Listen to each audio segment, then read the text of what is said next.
Max Gorlin, Melbourne Football Club. You're listening to the Coaches Panel. This is Nat Fyfe from the Fremantle Footy Club. Trent Cotchin from the Richmond Footy Club. Scott Pendlebury from the Collingwood Football Club. You're listening to the Coaches Panel. Patrick Cooch from the Carlton Footy Club. It's Rory Sloane here from the Adelaide Crows. This is Tom Mitchell. You're listening to the Coaches Panel. Hey friends, you got MJ from the Coaches Panel. I hope you're well, and I hope you're enjoying the 50 most relevant for 2023, because after this episode, you're just one away from wrapping up this for your pre-season. Talking about Western Bulldog Jackson Macrae. Why is he where he is in the 50 most relevant? We will unpack that right throughout this episode and the corresponding article at coachespanel.tv. Joining me on this podcast, as he has right throughout the pre-season for ever since the Coaches Panel has existed, you've heard this man's voice on the podcast. Fellow co-founder Rids. Hello, buddy. How are you? Hey, mate, and congratulations, mate. We're down to the second last name that you're going to call out. And so I've got a question for you. Before we go starting this pod, how long before you start thinking about 2024? Honestly, it'll be September is when I start the 2024 50 most relevant preseason planning and stuff like that. So I might enjoy some finals football and then it'll be definitely back on the tools, mate. So yeah, no, it's the good news is even once the 50 most relevant is done, there's still plenty of podcasts. We talk a lot more strategy, the intra clubs, the practice games, the rookies. There is so much more that now starts to come outside of the player analysis. So that will be coming for you both in article form and through the podcast over the next under 4 weeks until round one gets underway. Let's talk about Jackson Macrae.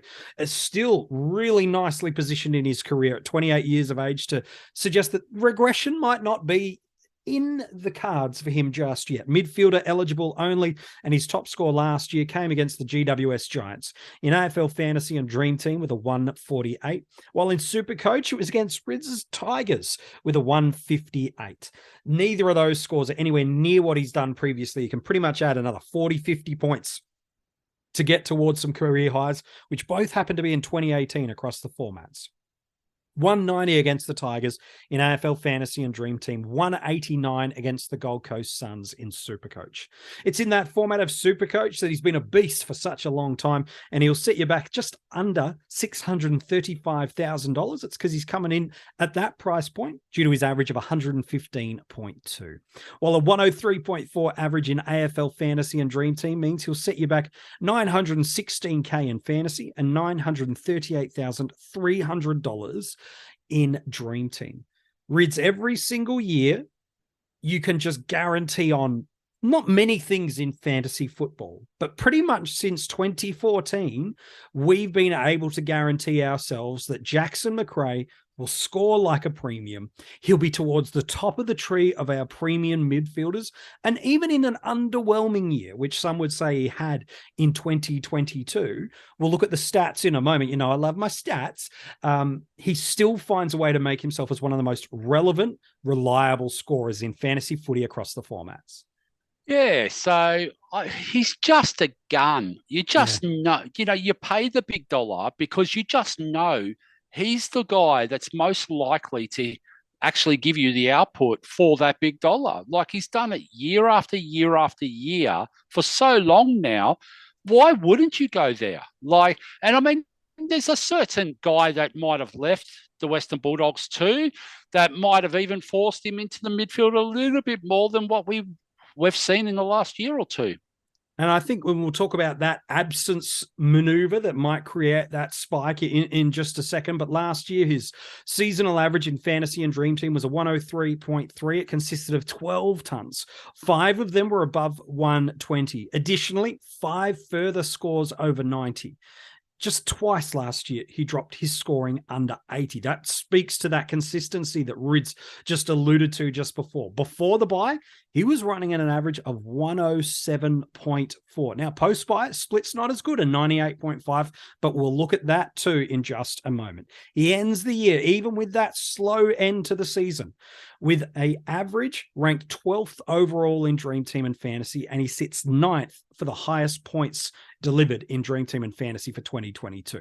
While in SuperCoach, his average of 115 was consisted of 16 tons Yeah, 16. He converted half of those into 120+ scores. And there's some really big scores throughout this too. Just even in the first 5 weeks of last year, there was a 133, a 142, and multiple 150s. And there's more 140s and 150s later on in the year. So it's not just a hot start. He's done it over the time. Outside of those 16 tons, he had 4 additional scores 90+, and I'm not stuttering.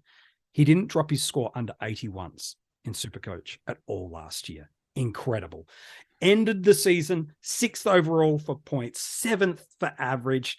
And he just seems this way to do it all, doesn't he, Rids? He'll get there through marks, through tackles, through kicks, through handballs, through setting up his teammates with score involvements, through clearances, through contested and uncontested possessions, effective user of the ball. Like you talked about ticking all the columns, and Macrae since 2014 has ticked all the columns. And yet we call it an underwhelming year. Yeah. Like when you read those stats out and we say, oh, it's underwhelming. But like now I'm getting a bit old, so I've got a few grey hairs and everything else happening at the moment. But I tend to remember last year that he was scoring in bursts, and a lot of it was attributed to role. So there would be times he might get stuck on the bench. He might be out on the wing and the ball was on the other side of the ground. There was a whole heap of stuff that was happening last year that really, really took him out of that. I don't know how to call it, but the ball magnet stage. Yeah, the sweet spot. And I mean, yeah. You know, he's as ball magnet as you can get. Like, I mean, I know that people talk about Tom Mitchell, but this guy is probably more prolific at times because it's just ridiculous. Like he tends to, and he's got that inside-outside game that I know people absolutely love. But I want to just go and venture into a couple of scenarios here in a second. Like early on, when he was getting those massive runs of scores, I think we've seen in the last year or two them drop off as much. So he has a happy like little path at the moment of about 105 to 115. Years ago, I remember, and we used to see 130s, 140s, continually, and runs of it. And when he used to go big, he used to absolutely sink the foot in the last quarter and go monster big. I've got that sneaking suspicion this year. Now, I've heard a couple of stories out of the Sims and practice games and everything else, and hopefully we see it translated to JLT in some stage.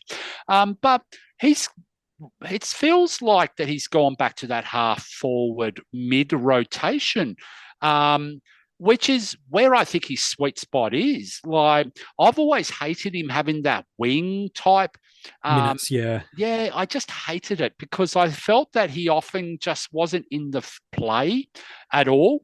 Now, I'm going to call out a name right now, MJ, that I think a lot of people probably go, who?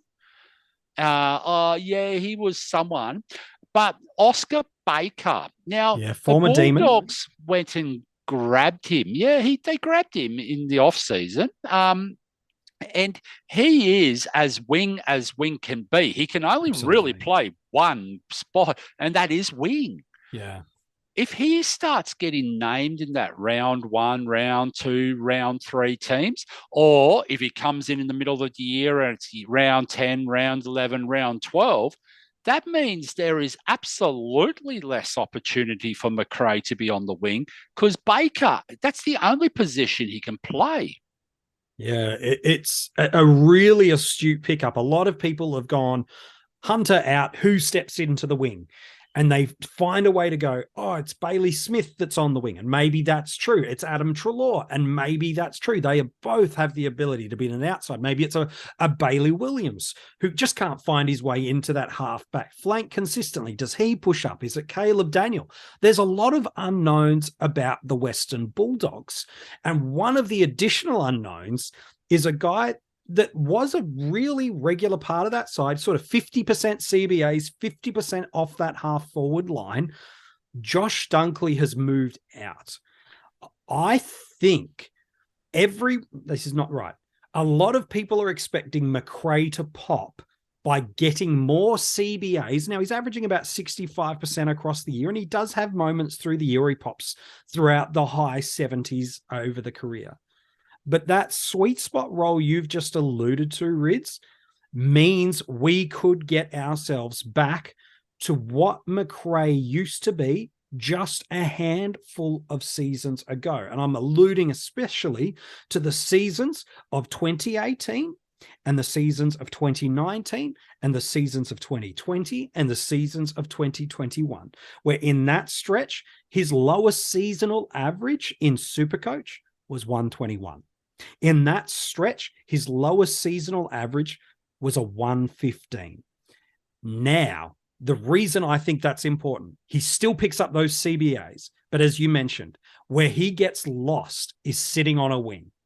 But if he's playing off the half forward, whoo, boy, now he can take that Dunkley Bailey Smith additional minutes and really keep himself in the game even longer.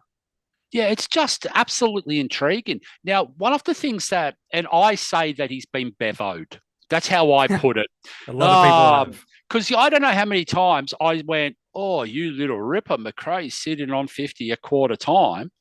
And then you go out and you do stuff, you watch the football, you just don't see him for a quarter or two. Yeah. Suddenly, I've termed it, he's been bevoed. What have you done, Bevo? Oh, you've just shoved him out on the swing. You've shoved him out wherever. And it's like you sat him on the bench for long, crazy periods. And it was no real understanding why at times.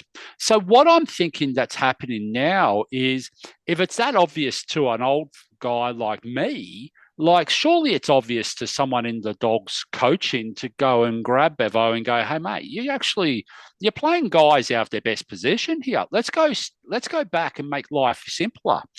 They won a premiership, MJ, and they pushed grand finals by playing guys in their best position. 100%. It's just, I actually believe that we're going to see the Dogs in particular seeing guys playing in their best position, which that spells massive news for Jackson Macrae, surely.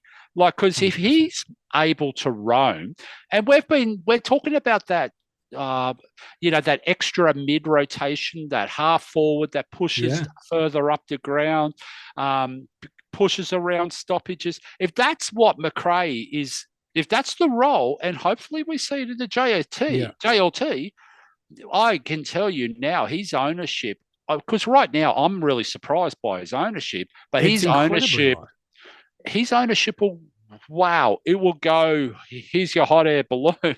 That's his ownership. Sometimes we just forget how good a player is. And we look at his season last year and we feel underwhelmed by it. And yet he was still top 10 in Dream Team and fantasy for points, top 6 in SuperCoach for points. And yet we find a way to build a narrative, and I don't know, man, sometimes the preseason's so long, we make it complex for ourselves. We talk ourselves out of what appear to be obvious selections. What's the downside of Macrae? What he is right now. What's the upside of Macrae? The number one performer in the game. Now, we've spent a bit of time alluding to some positives. Let's bring some contrast and some balance towards this, especially in AFL Fantasy and Dream Team. I'm going to go, before you do that though, yes, please. I'm going to throw a spanner right now. All right, I'm ready to catch. Okay. Caleb Daniel. He's spent a lot of time in the midfield in the off-season. He has. I believe he's been playing midfield most sims at the moment. Sort of midfield, wing, half-back sort of triangle. Yeah. So what happens if he's the guy that takes a few more CBAs and Macrae ends up being a red herring again? I'm going to throw another spanner, and I'm going to let you throw a couple of spanners. Yes, please. Bevo. Yeah. Bevo. Like I mentioned it a minute ago, he's been bevoed. Yeah. Bevo, what are you doing, mate? If someone hasn't had the nuggets to go up to him and say, hey, mate, you overcomplicated this. Let's simplify it. Let's play guys in their best position. Then we may very well see 2023, the same as 2022, the same as 2021. And we're likely to see the doggies be that there or thereabouts in 7th and 8th.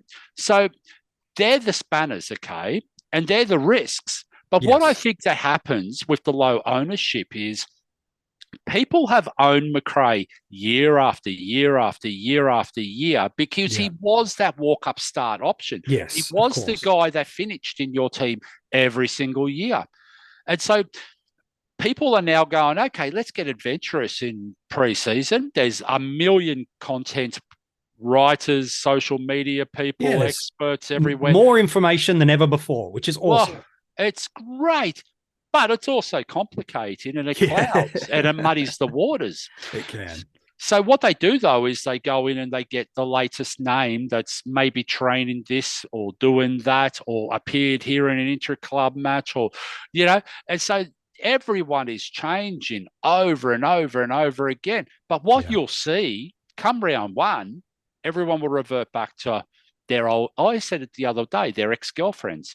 Like they'll go back to their ex-girlfriend, someone they're familiar with. So this is where it's going to come really, really intriguing is the last 2 weeks before the season. Especially if he has a good pre-season match, Rids. And while we tell people to watch roll, they still watch points. And if his points are strong, watch people flood back to him for that reason. You've alluded to his ownership. At just 17% of SuperCoaches, 21% of AFL Fantasy, 29% of Dream Teamers at time of recording. So for a guy that's done what he's done, not just off the back of last year, but for years gone by, that is very, very low given what he could do. Let's talk about another trend that is there with Macrae, and it's more AFL Fantasy and Dream Team related. Those 120 scores, that ceiling that at this price point of what you're paying for, they're not as apparent, as frequent, or even as high as they used to be back in 17, 18, 19, and even 2020. Now, SuperCoach, it's still there, but not as much in AFL Fantasy. For example, 18 tons in 2021, but only 6 of them were converted into 120s. 12 tons last year, just the 5 converted into the 120 plus scores. If you're investing some cash outlay this early on for Macrae, he needs to be in your early handful of VCC options to roll through. I feel like early on, he's a perfect guy to have as a VC because we know what he can do. But to feel safe with him as a captaincy option, specifically in AFL Fantasy and Dream Team, I don't think people would feel as safe as they would about getting a 115 plus score as they might have previously with him. Yeah, but I'll tell you what, MJ, and I 100% agree, Radio, and that's probably a little bit of a shift. Macrae used to be our go-to captain, vice captain option every week from round one for every single round for the season. And I think you're right. And I think people are going, rightio, so who do I want to captain? Who do I want to do this? At the end of the day, though, I think the hardest thing to do with fantasy football is be ahead of the curve. Yeah, it is. If you're picking a team based on last year's stats, then everyone's going to have the same team. Correct. Rightio. The idea is you're never going to win a format picking the same team as every single one. Now, no, you will not. You may lose the format by having too many uniques at the same point in time in the first couple of rounds as well. But it's a delicate balance. You're still going to need those points of difference. So the thing is being ahead of the curve. Now, it's what we've been talking about is can you, let's say, use sound logic to predict a change in circumstance, a change in role, a change in scoring output? Can you predict, and I mean, it's all guesstimates, yeah? Of course. But can you use sound logic to predict something that comes across? Because you're 100% correct with what you said earlier in the episode. Yeah. What you're going to do is the worst case scenario is what you got last year for Macrae. which was still top 6, top 10 across the formats. We were talking about captains just then as you were looking. His first Sunday game is round 14 during the multi-buy rounds. Yeah, and that's it, VC. That screams VC to him me every VC. week. Every week. And what I'm interested in is who is the go-to captain, because often you're going to need someone who is on the later, like the Sunday games, to be able to go to. And it may become a week-to-week proposition and you go through the higher ceiling type guys, or you got to pay the bigger dollars to get a Rory Laird type who will play a lot later in the rounds. Yeah. So it's really, really interesting and intriguing how it's all going to work this year. And I think this is where the year's going to end up being. Like, this is where you're going to win or lose. Like, and I'm talking, and I say that loosely, yeah. I'm talking winning formats, winning whatever your goal is in life. Yeah, leagues. Whether it's leagues, whatever it is. Who cares what it is? This is where you're going to have a good year or not, is by having those continual options later in the rounds to be your captain. Yeah, and he absolutely could be perfect for you. We love to chase value. It is the name, in many people's eyes, the name of the game. Okay, MJ, what's the number one buzzword for pre-season 2023, please? Value. So if Macrae's role does change, is he value? You'd suspect that's a good question, wouldn't you? Yeah, so I mean, a lot of people are jumping on the let's look at who's been in the top 50 already. Okay, Yeah, sure. Tom Mitchells. Value We're looking at. Eyes. I think you had Sheed in there earlier. Yeah, Sheed, value. We've had Hopper, LDU, Green, value. That's what we're doing. We're trying to predict the future. Yes. And go, here's a change of circumstance. We're going to use sound logic to do this. This is our prediction because of this, A, B, C, D. Yeah. And if that happens, then he represents value. But this is 100%. this is where the world's going to now. And I mean, you had the GOAT on, a few Selby, days Herrera's ago. Magic, yeah, when we talked about Tom Stewart. Yes, I'm assuming that first guy. Kane's the second GOAT, of course, but you think about it, Selby was the one who really, really drove home the value point to a degree. Yeah, he was. So, and this is where the whole change of formats have come into play. Like, this is how the strategies have become. Everyone's looking at trying to get an extra return on investment of $1 value for points. But let's have a look at those, though. Macrae is the most easiest option, okay? We're talking VC. Tick.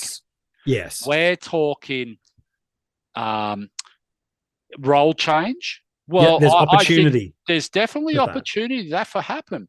We're talking, will he get stranded out into something last year? Well, we're saying Dunkley's gone. We're saying Baker, Caleb Daniel are coming in. Williams, others could take those roles. Yep. There's a whole world here where, like, it's positive after positive after positive for Jackson Macrae. There's a lot of buzz around for Baz Smith. There's a lot of buzz around for Bontempelli. Understandable.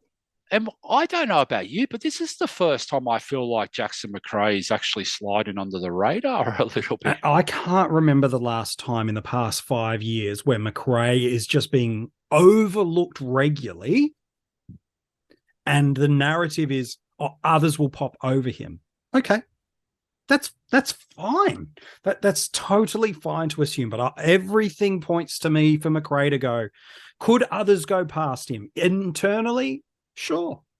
But if the Bulldogs have the list that they do, that is primed for the spot that it is, who are the players that are best suited in and around the ball for that team to give them an opportunity to succeed? Bontempelli, Liberatore, Macrae, they are the best three around the ball. Bailey Smith on the edges, beautiful. Treloar on the edges, beautiful. But he is in the best 3 if the Dogs are serious about another premiership too. And I don't know about you, but I sort of, when I look at that Bulldogs team and the mid-mix and everything else, you've got the McLeans coming in, you've got all these other names coming in, okay? I sort of go, the 2 constants in there, because you've lost a contested beast in Dunkley. You have. The 2 constants in there for me, when I look at it, is Macrae and Libba. Yeah. I don't think... Like, yes, of course they can play an additional extra role or a different role, but their role that they were drafted in, that they've proven year after year, is around the ball. Yeah. I mean, I just don't see it changing. I think it's actually going to increase. So it's interesting to see where this one lands at the end of the day. It really is. Is Jackson Macrae in your starting squad, or is he not? Is he someone you're happy to upgrade to, or is he someone you're happy to run against? This is what makes him relevant to me. Everything I can see points to him at worst holding. And a hold is a top 10 midfielder. That is the worst case scenario. The best outcome, he could be right towards the top of the tree. Will he be? Maybe not.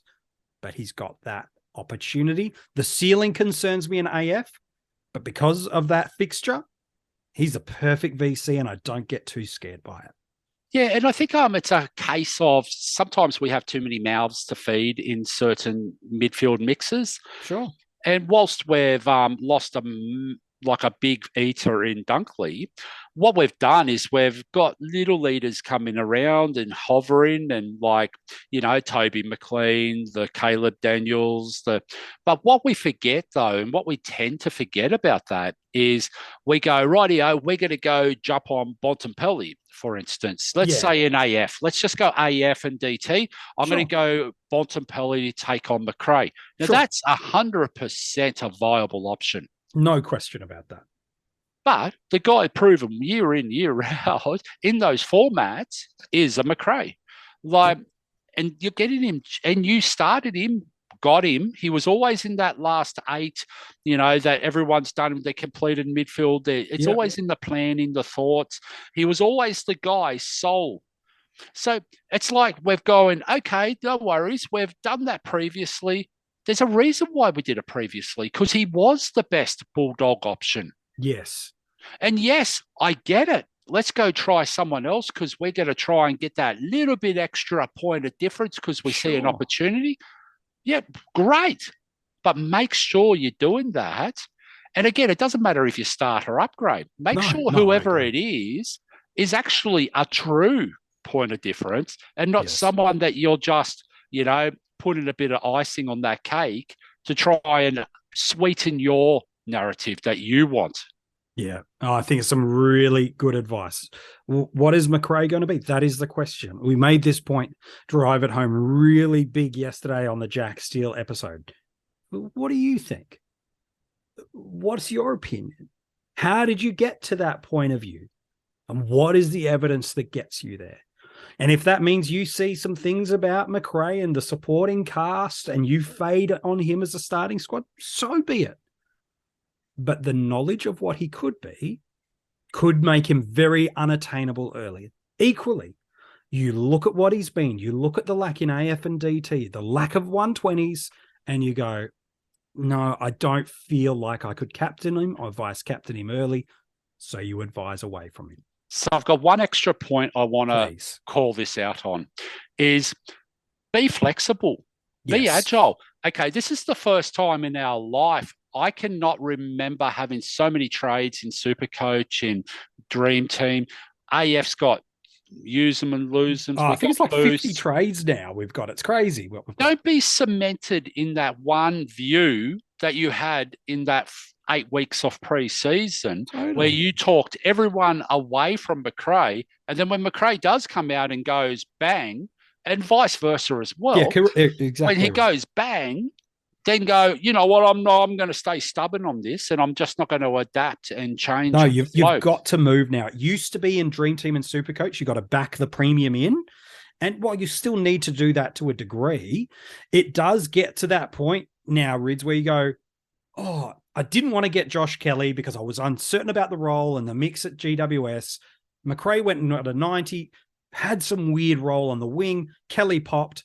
When you see something, change something. Don't hesitate. That's how you make gains in this game. And trust your eyes. Yes. Okay. Trust what you see. Back your gut on it. Yeah, correct. Like those people that jumped on Darcy Cameron early last year, Perfect example. they got ahead of the curve and they went flying. Yeah. Okay. And they made heaps. The guys that jumped on Tex Walker when he went nuts 2 years earlier, they got ahead of the game and they actually rank in boots like no other, especially in the first couple of weeks, MJ. Like, I can't tell people. People get so caught up in ranking numbers and everything else. There's only actually 100 points covering nearly the whole comp. Let's not worry about that. Yeah, that's true. All right. Well, he's an interesting bloke to talk about. We've got him at number 2. Have we changed your mind? Convinced you otherwise? Given you something to process? Keen on your thoughts? You can always get in touch with us via social media. Before we wrap up the episode, let's talk about draft. Where does he go on draft day, Rids? He's probably someone's M1, no doubt.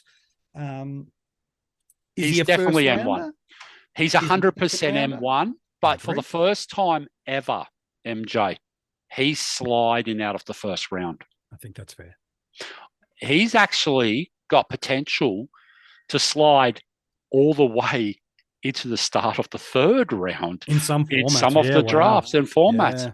Like, this is how cool I think people are on him. And I don't know about you, but these are the guys that I'd be going, if I've got an M1 or a group of M1s sitting in that range of late second, early third, that's why I made the call a couple of weeks ago that we might see 3 forwards go 1, 2, and 3 in the drafts, because it just looks like that. It feels like that. We're going to have a lot of quality M1s coming later in the draft rounds this year. Yeah. So I think this is going to be absolutely strategic with your drafting.